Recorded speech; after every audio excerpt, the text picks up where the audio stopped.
There's a lot of theory and definitions in this chapter, and a lot of the theory really isn't that relevant when it comes to solving the problems, but I feel obliged to talk about it, so I typed some stuff up that has a little bit of theory for this section.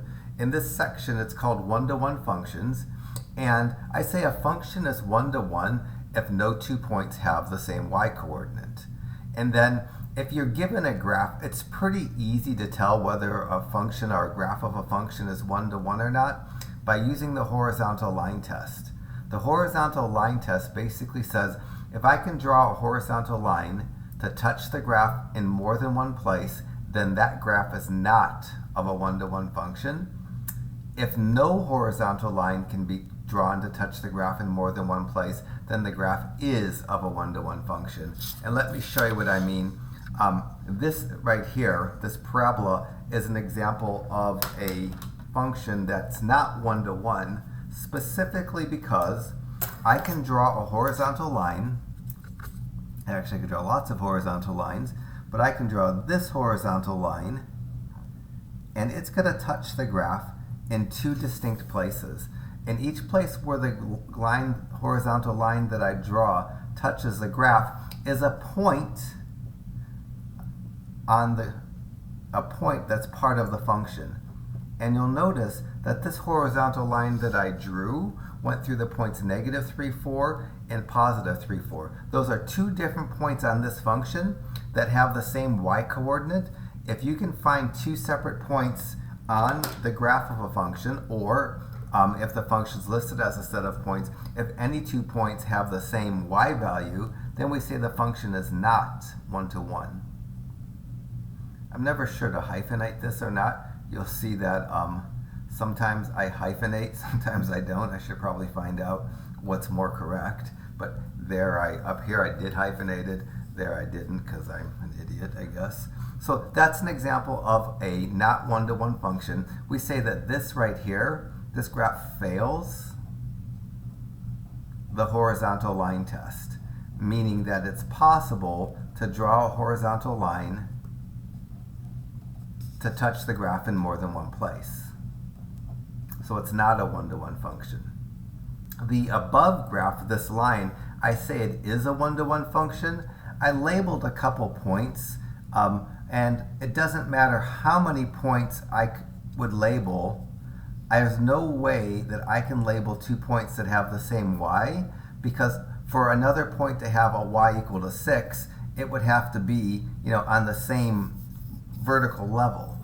And this function, visually, we say it's a one-to-one function because no matter which horizontal line I draw, there is no horizontal line in the world that I can draw to touch this graph in more than one place. Every single horizontal line that I draw is only going to touch the graph in one place, and that's what it takes to be a horizontal function, a one-to-one function. So this is a one-to-one function. And no matter how many points, if I started listing the points of this function, and I labeled labeled 4, each one of these points has a different y. I could label 100 more points, and they're all going to have different y's. So if a function has duplicate y's, then it's not one-to-one. If all the y's are different, it is one-to-one. Visually, if I can draw a horizontal line to touch the graph in more than one place, then that's not a one-to-one function, because the two places where the graph touches where the horizontal line touches the graph are points that are part of the function that have the same y. If there are no horizontal lines that can be drawn to touch the graph in more than one place, then that is an example of a one-to-one function. So the first 4 problems in this section just say, use the horizontal line test, determine whether the graph is one-to-one or not. And either I'm going to say it is one-to-one or it's not one-to-one. And when I go to answer problem 2, there's no algebra to do. This is clearly not a one-to-one function because it's absolutely possible to draw a horizontal line to touch the graph in more than one place. And I'm just going to say it's not one-to-one, rather than going through a bunch of verbiage and saying this is not a one-to-one function. Just not one-to-one is fine. the graphs in 3 and 4 are maybe not so clear. Up here, hopefully the graph is even showable. The red's not showing up so well right now. But here, when I draw my horizontal line, it only touches at that point. This horizontal line only touches the graph at this point. And if I get down even here, and I start drawing my horizontal lines, they're only going to touch the graph in one unique place. And so this, I can't physically draw a horizontal line that intersects the graph in more than one place. So this is a one-to-one function. Or it is one, how about it is one-to-one, rather than saying it is a one-to-one function, just to save some verbiage. The next few problems don't give me graphs. They ask me to create a graph with my calculator and figure if the function is one-to-one or not one-to-one. And for my answer for these, it says use a graphing calculator to sketch a graph, determine whether the function is one-to-one or not. You don't need to show the graph, simply answer one-to-one or not one-to-one. I'm just going to enter these functions super quickly and examine it. And if I know what the graph looks like ahead of time, I probably can answer the question without even physically sketching a graph, but I'll play dumb. This is going to be a line. In fact, this line right here would pass through the point 0, 3. I'd go up 1 and over 1. It's going to be like that. That is going to be one-to-one. You don't need to know that. If I just did graph x plus 3, hit my zoom button and make a standard window because I don't know what I graphed previously. Lines are one-to-one. There's no way I can draw a horizontal line to touch that line in more than one place. So this is going to be is one-to-one.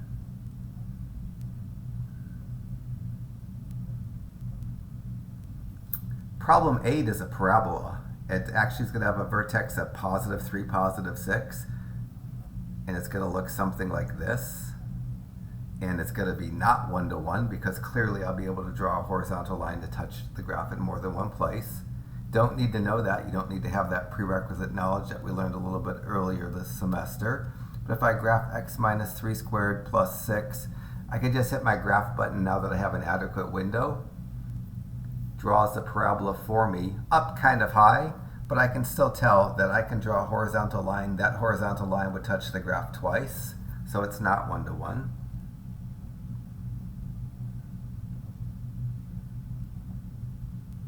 We haven't really graphed anything like problems 9 and 10. Doesn't matter. I can figure these out on my calculator. Usually, if you have even exponents, the function's not one-to-one. If you only have odd exponents, it is one-to-one. That's not always the case, but it's often the case. And that's clearly not one-to-one because I can definitely draw a horizontal line to touch that in more than one place.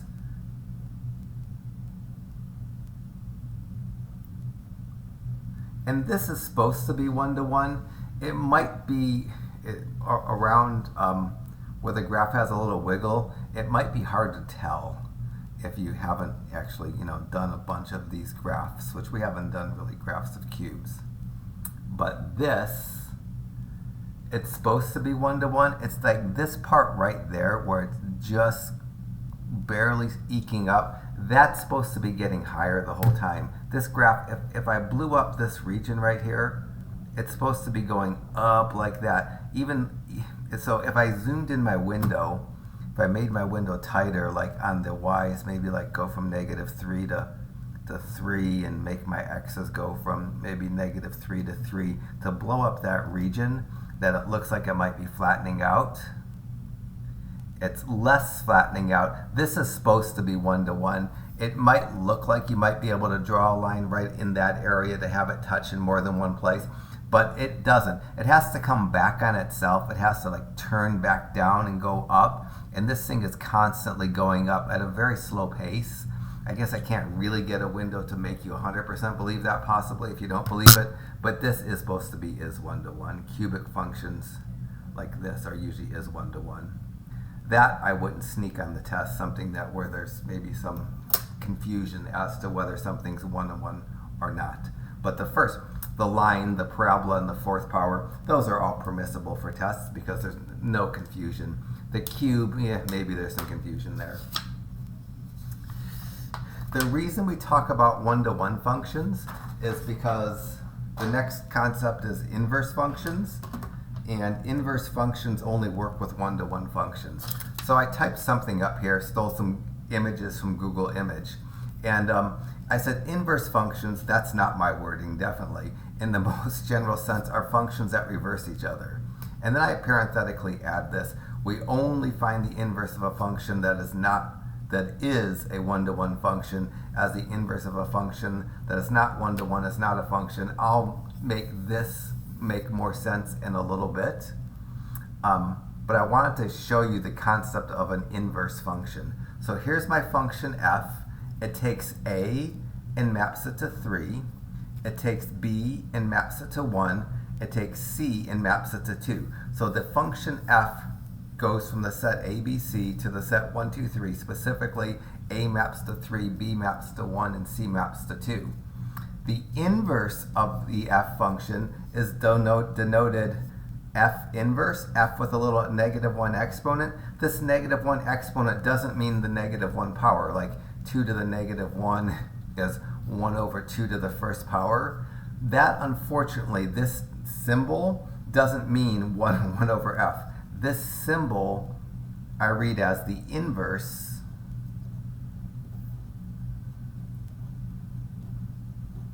of the f function. And inverses, essentially, they undo each other. So if the f function took a to 3, the inverse of f maps from 3 to a. So instead of going from a to 3, it goes backwards from 3 to a. The f function mapped b to 1. The f inverse function is going to map 1 to b. The f function maps c to 2. The f inverse function is going to map 2 to c. So inverses are just, they do exactly the opposite. They take every mapping and do it in the opposite order. Instead of a to 3, 3 to a. Instead of b to 1, 1 to b. Instead of c to 2, 2 to c. So the inverse of a function is just the function reversed. I switch the x's and the y's. If these are my x's and those are my y's, I switch them and I create the inverse. And we have this nasty symbol that doesn't mean -1 power. That's -1 symbol with function notation. When I see that symbol, I read this as the inverse of the function f. 13 through 18 give me points. They want me to that define a function. They want me to first figure out if the function is 1-to-1, and if it's 1-to-1, find its inverse. When I look at problems 13 and 14, I'm going to say problem 14 is not 1-to-1. So I'm not supposed to find its inverse. I could find its inverse, but this is not what I'm supposed to do. But I'll show you why I don't find its inverse. It requires maybe some knowledge that you might have forgotten.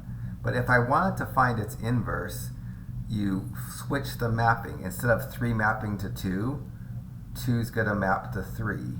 Instead of 4 mapping to 5, 5 is going to map to 4. Instead of -3 going to 4, 4 is going to go to -3. I just switched the x's and y's to create an inverse. This is the inverse of g, but since g isn't a 1-to-1 function, the inverse has duplicate x's, and this isn't a function. Because to be a function, all the x's have to be different.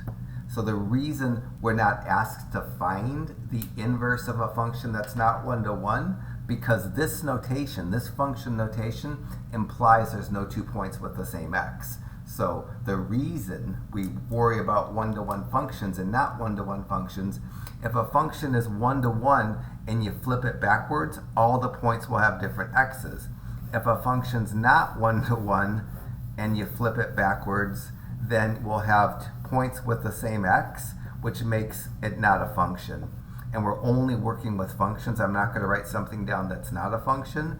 This isn't a function. This is why it says if a function is 1-to-1, find its inverse. Since it's not 1-to-1, I should not find its inverse. This should do not. So I can't delete this any better. I mean, I could find its inverse, just that its inverse isn't a function, so we're not going to study it.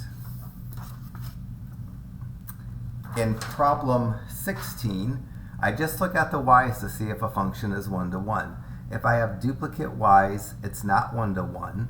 If I don't have duplicate y's, it is 1 to 1.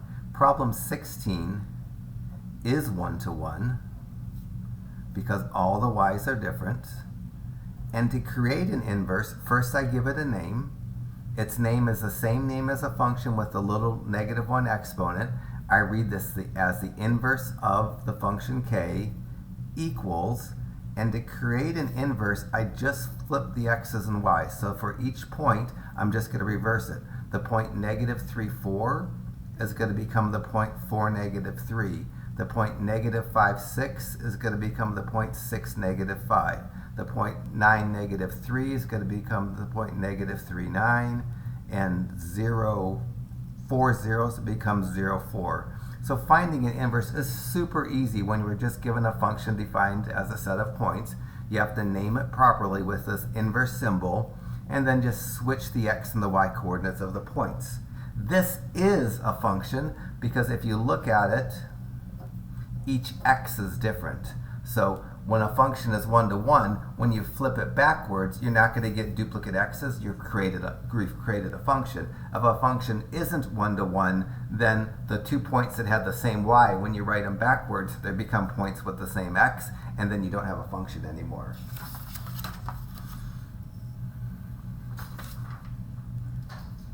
If I scan these points, there's x equal to 1, y equal to 1 for the first point, y equal to 2 for the second point, y equal to 4 for the third point, y equal 5 for the fourth point. This is 1 to 1. I don't care at all what the x's are. As long as all the y's are different, then I've created a 1 to 1 function.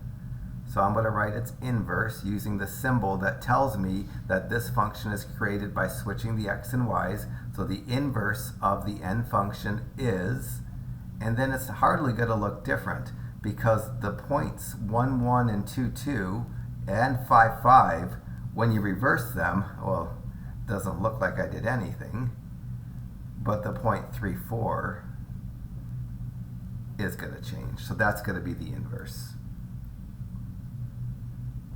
So those are easy-ish. These are also easy-ish. I give you a graph of a 1 to 1 function and I want you to graph its inverse. Super easy to do. If I give you a function that has points labeled on it, well, it's not so hard to create its inverse. I'm going to create the inverse by switching the x and the y coordinates of each of the points that's presented, and then I'm going to draw the same shape. The inverse of a line is another line. I'm auto-focusing because I'm not digging the focus here. So for my inverse graph, for number 20, I'm asked to graph the inverse. So the graph of a 1 to 1 function, f is given, graph the inverse of f. The inverse points on problem 20 are going to be 5 and 1, 1 and 0, and -3 and -1, because that's the point -1, -3. So let me plot those. 5 and 1, I'll just make a dot rather than writing the point. 1 and 0, and -3 and -1. Now let me connect those, and that's the graph of my inverse.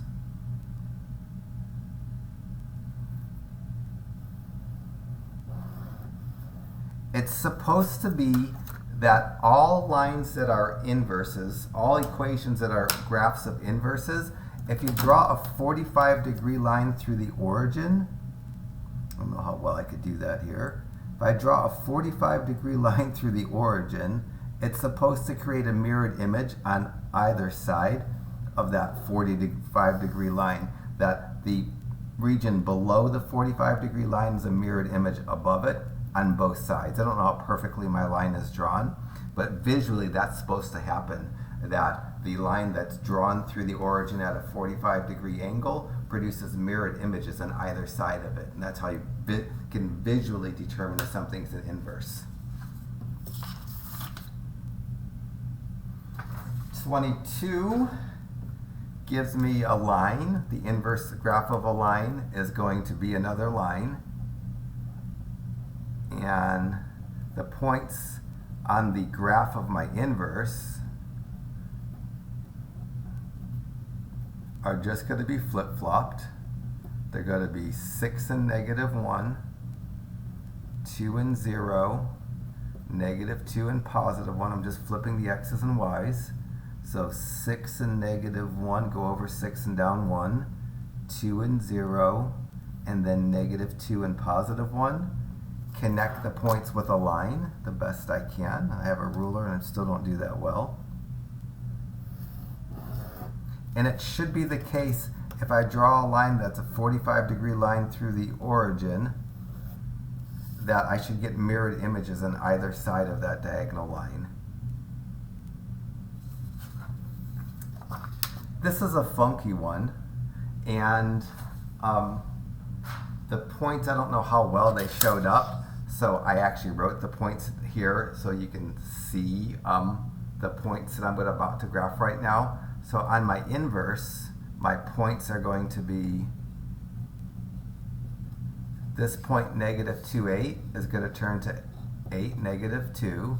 That point -1/2, +1/8 is going to turn to +1/8, -1/2. That's going to be horrible to graph. This point +1/2, -1/8 is going to turn to -1/8, +1/2. Also not so fun to graph. And this point 2, -8 is going to graph as -8, +2. I'm going to graph those 4 points and try to make the same kind of shape. So first of all, over 8 down 2, there's my 8, -2, and then 1/8, -1/2, that's a disaster point. 1/8 is just a little bit past the y-axis, and then down 1/2 that's easier to plot. That's the best I could do on right 1/8, down 1/2. And then this next point, left 1/8, which is just a little bit to the left of the y-axis, and then up 1/2, that's about there. And then lastly, -8, only if I have 8 here, 2, 3, 4, 5, 6, 7, 8, and then up 2. Now the best I can, I try to duplicate this shape. It's a little bit hard for me to do. I'm not that good at drawing these. But it's going to look something like that. It's not stellar, but good enough. This line drawn through the origin is going to have equal halves on either side of it, and boy, that's hard for me to see. This image is over there, and that image is over there in terms of the reflection. And I'm not visually gifted, but I can mindlessly do problems all day because it's not particularly hard to graph inverse, even though some of these points were a little bit hard to graph. Last one of these, and we'll move on to a part 2.